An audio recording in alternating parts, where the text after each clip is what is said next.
So just how many beers do you actually have here at any given time between tap and bottle? Well, any given time, probably between 450 and 514, depending on the day of the week. Yeah. And then they change quite a bit, right? It seems like on the wall there you have like a variety that's ever changing. Always. We rotate our taps every day, sometimes every couple hours. Basically, once one keg goes, we put something completely different on. And the bottles work pretty much the same way. That's why you won't ever find like a fancy bottle list, because that's insane and a waste of paper. And I like the prices too. They're cheaper than any place I've ever seen.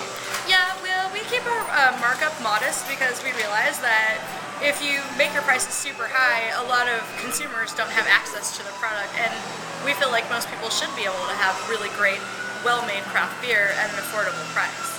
So it seems like in the Bay Area, well, kind of up and down the West Coast, Oregon, Washington State as well, that there's like a revolution in terms of people appreciating good beer. Is that true to say?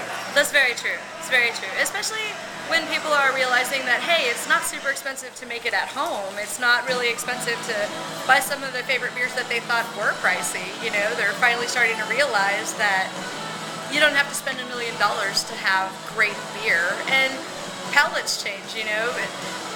When you're a teenager, I can see the big guy microbrews, you know what I mean, like PBR and Budweiser being there because it's so accessible and easy to get your hands on it. It's cheap, you can get big quantities of it. But as you age, you want something that tastes good, and you know, you can have maybe 2 or 3 of instead of 12 and have a good day. Yeah, as someone from Ireland, I sure appreciate a place like this, because when I first came to the States and it was Budweiser and Miller, I couldn't figure it out.